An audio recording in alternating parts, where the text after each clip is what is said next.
नमस्कार दोस्तों, मैं नवीन यूट्यूब चैनल हैप्पी फार्मेसी पे आपका फिर से स्वागत करता हूं। तो दोस्तों, आज की वीडियो में बात करने वाले स्नोरिंग के बारे में। तो दोस्तों, इस वीडियो में आपको बताऊंगा दरअसल जो स्नोरिंग है वो क्या होता है, यानी खर्राटे किस वजह से आते हैं, क्या इसका कारण है, वह घरेलू ट्रीटमेंट हम क्या दे सकते हैं, वह साथ ही साथ दोस्तों इसमें हम होम्योपैथिक में क्या ट्रीटमेंट दे सकते हैं, वह एलोपैथिक मेडिसिन है जो अंग्रेजी दवाइयाँ हैं उनमें क्या ट्रीटमेंट दे सकते हैं। तो दोस्तों, सबसे पहले बात कर ले स्नोरिंग की। तो स्नोरिंग का दोस्तों वैसे तो बहुत से कारण होते हैं कि यानी किस वजह से आती है, इसके बहुत से कारण होते हैं। एक तो इसका मेन कारण होता है वेट। अगर दोस्तों आपका ओवर वेट है, यानी आपकी बॉडी का बहुत ज़्यादा वेट, आपकी बॉडी का बहुत ज़्यादा वजन है, तो वो उसका एक मेन कारण हो सकता है। इसलिए अपने वेट को कंट्रोल करें। और वो अपना वेट आप दोस्तों जैसे कि आप जिम वगैरह जाकर भी कंट्रोल कर सकते हैं, या साथ ही साथ दोस्तों आप हेल्दी डाइटिंग ले सकते हैं। जैसे आप ज़्यादा हैवी डाइटिंग ना लेके आप हेल्दी डाइट लें, डाइटिंग को कंट्रोल करें, आप वो भी कर सकते हैं। साथ ही साथ दोस्तों आप योगा वगैरह भी कर सकते हैं, नहीं योगा से भी आपको वेट कंट्रोल हो जाएगा। इसके बाद बात कर ले दोस्तों और स्नोरिंग का क्या कारण है। तो दोस्तों मैंने आपको बता दिया कि वेट इसका कारण है। और दोस्तों आपको अगर वेट कंट्रोल के साथ साथ अगर स्नोरिंग हो रही है तो आप अपना लाइफस्टाइल भी चेंज करें। लाइफस्टाइल चेंज जैसे कि अगर दोस्तों आपने एक जस्ट खाना खाया, खाना खाने के बाद क्या करते हैं कि अक्सर लोग खाना खाते ही सो जाते हैं, लेकिन ऐसा आपको बिल्कुल नहीं करना चाहिए। जब भी आप खाना खाते हैं आपको सोने से 1.5 या 2 घंटा पहले, करीबन 1.5 या 2 घंटा पहले खाना चाहिए। अगर आप 1.5 या 2 घंटा पहले खाना खाएंगे तो आपका डाइजेशन सिस्टम बढ़िया रहेगा, नहीं जो खाना है वो पच जाएगा। आप खाना खाकर ये घूम फिर सकते हैं। अगर आप खाना खाते हैं और खाना खाने के बाद तुरंत लेटते हैं तो वो बिल्कुल गलत है। आप खाना खाने के बाद 5 या 10 मिनट घूमे फिरे, यानी कि जो खाना है वो डाइजेस्ट हो जाए। एक ये भी अगर आप लाइफस्टाइल चेंज करेंगे तो ये इसका भी कारण हो सकता है। इसके बाद बात कर ले दोस्तों और क्या कारण हो सकता है। दोस्तों और कारण हो सकता है स्मोकिंग।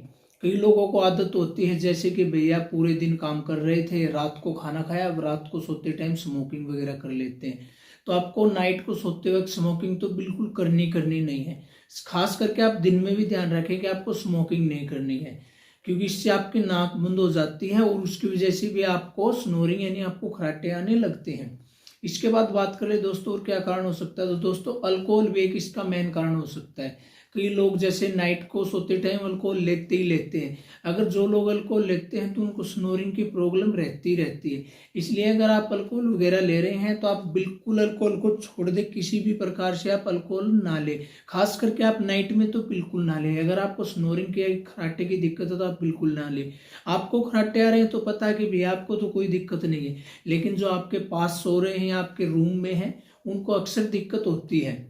इसके बाद बात कर ले दोस्तों कि और क्या कर सकते हैं। तो दोस्तों और आप कर सकते हैं कि आप बिल्कुल स्ट्रेट, यानी कि जब भी आप सोते हैं तो सीधा ना सोकर आप एक खरोट ले, यानी कि आप एक साइड सो, यहाँ पर लेफ्ट साइड भी सो सकते हैं या आप दोस्तों राइट साइड भी सो सकते हैं। यानी कि आप एक खरोट ले, आप एक साइड सोएं, तो इससे भी आपको स्नोरिंग है वो खराटे हैं वो काफ़ी हद तक कंट्रोल में मिलेंगे। साथ ही साथ दोस्तों आप जैसे अपने सिर को ऊंचा कर सकते हैं, आप किसी प्रकार का कोई मोटा तकिया लगा सकते हैं। अगर आप किसी प्रकार का कोई मोटा तकिया लगाएंगे तो उससे भी आपकी स्नोरिंग यानी आपके खराटे कंट्रोल हो जाएंगे। इसके बाद बात कर ले दोस्तों कि और क्या कर सकते हैं।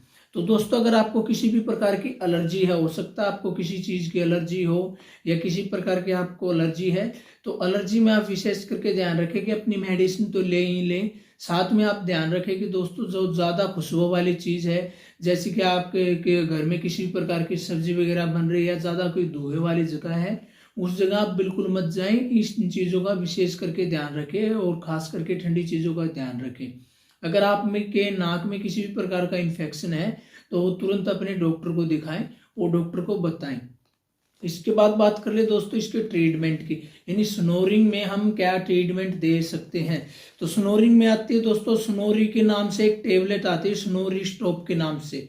वो मार्केट में आपको किसी मेडिकल स्टोर में आसानी से मिल जाएगी या किसी फार्मेसी में मिल जाएगी, हो सकता है किसी हॉस्पिटल में मिल जाएगी। अगर वहाँ भी नहीं मिले तो दोस्तों आप ऑनलाइन जाके भी सर्च कर सकते हैं, आप गूगल पे भी जाके सर्च कर सकते हैं, क्रोम वगैरह पे आपको किसी न किसी साइट पे जरूर मिल जाएगी। आप ऑनलाइन डिलीवरी भी करा सकते हैं। साथ ही साथ दोस्तों आप अगर बात कर ले इसके बाद कि हम और क्या ट्रीटमेंट दे सकते हैं, तो दोस्तों एक WL45 यानी WL45 के नाम से एक होम्योपैथिक ड्रॉप आती है। आप वो ड्रॉप ले सकते हैं। यानी आप नाइट को सोते टाइम वो ड्रॉप ले सकते हैं। आप पानी में डाल के वो ड्रॉप अगर आप लगातार 20 से 30 दिन लेंगे तो आपको काफ़ी हद तक ट्रीटमेंट हो जाएगा। इसके बाद बात कर ले कि दोस्तों और क्या कर सकते हैं, तो स्नोरिल के नाम से एक ड्रॉप आती है जो कि शायद एलोपैथिक में है। अगर आपको नाइट को सोते वक्त अपनी नाक में डालेंगे तो आपको स्नोरिंग यानी कि आपको खराटे काफ़ी हद तक कंट्रोल हो जाएंगे।